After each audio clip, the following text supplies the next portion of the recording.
Hi, I'm Dana Marie, and I help people who sew find the right tools and techniques without struggling with another unfinished project.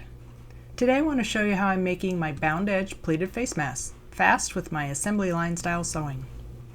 These are the materials that I use: cotton for the outside, a fusible interfacing, cotton batiste for the inside, elastic, and binding strips.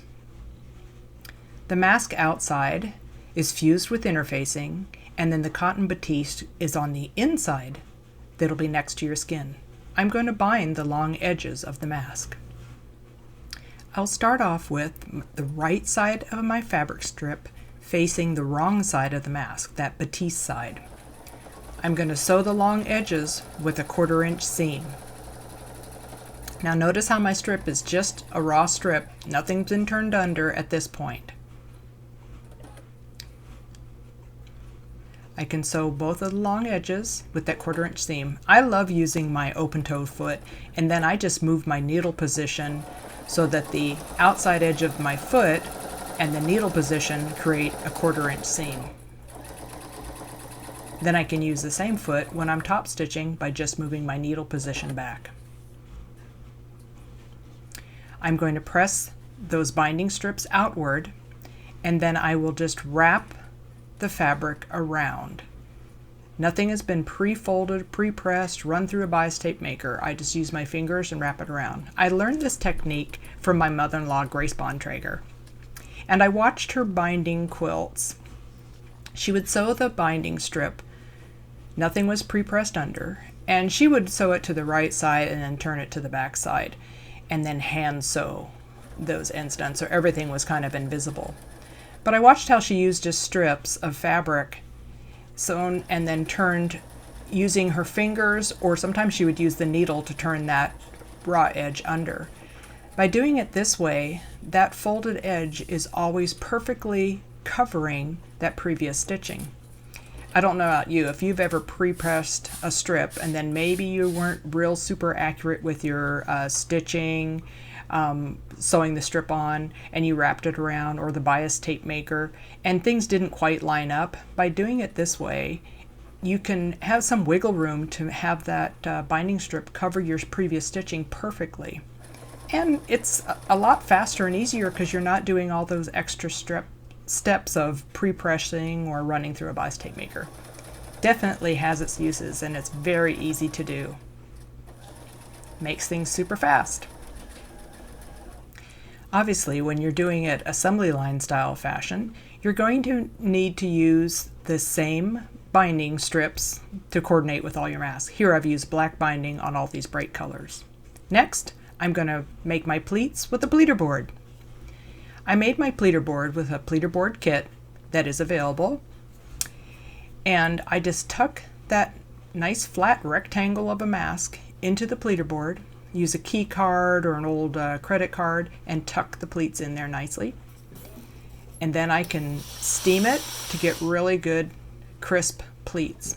The neat thing about this type of Pleater Board that you've made yourself out of materials that are designed to be steamed and sewn and used over and over again, it's not going to warp, it's not going to break down like making one out of a bit of cardboard. You can use this over and over again, and it lasts for, well, I haven't worn mine out yet, so it's really great. The most that happens to mine is that my muslin gets a little brown because sometimes I have my iron a little too hot. But it holds up wonderfully because all the materials used are designed for garment making. I can steam the heck out of it with my steam generator, use my clapper to hold things down, and get really crisp pleats. Now once that's done, I'm going to trim off those raw ends to make a nice clean finish. To make things easy, I'm going to use a glue pen to hold down my pre-cut elastic strips. I just have a box full of ready-to-go little elastics, and then the glue pen will help hold them temporarily in place. I can do this over and over for each of the masks, so again, I can start sewing assembly line style. I don't have to hold them with pins. I'm not pulling pins in and out. The glue pen is just like a glue stick. The nice thing about it is it's smaller, so you get a smaller, more precise application of glue. I'll glue all my elastics in place, ready for assembly line style fashion. here I am sewing them on, one mask right after the other along the fabric strip. I'm going to show you on a single mask how I sew the binding ends on. Remember, I'm going to sew my fabric strip to the wrong side of the mask. I want to leave about a 1/2 inch extended on either end so that I have enough to turn under and clean finish those little ends. So again, I'm going to stitch this with a 1/4 inch seam. Check to make sure my elastic wasn't folded under, and just get the end, trim it off, and make sure I leave myself at least a 1/2 inch to turn under. Again, remember, I'm sewing the strip to the wrong side and then going to be wrapping that binding around to the right side.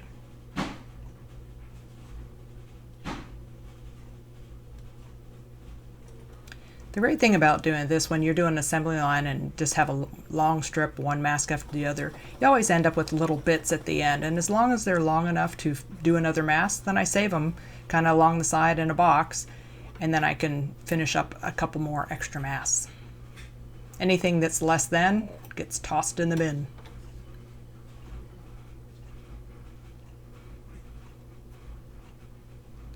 Now it's ready to be pressed. So after I'm done with that, I'm going to press the strips outward. And while I'm there at the ironing board pressing that strip outward, I'm also going to press those little ends under. This makes turning and top stitching this last step a breeze. So we'll just roll again. Those ends are pressed under. Roll that raw edge to the inside and get it in. The nice thing about doing this when you're sewing that binding strip on there is you caught that elastic once when you sewed the binding strip from the wrong side, and then you're catching it again when you're top stitching this down.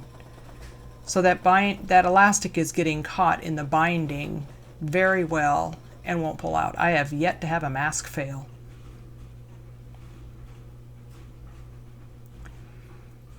Trim your threads, turn it around, do the other end, and as you can see, we're almost done. Now sometimes I have like what I would like to call a fat finger day, so I love my ballpoint awl to help tuck things in place, and it never snags the fabric because of that ballpoint awl. It works like a third hand, but a little bit more precision.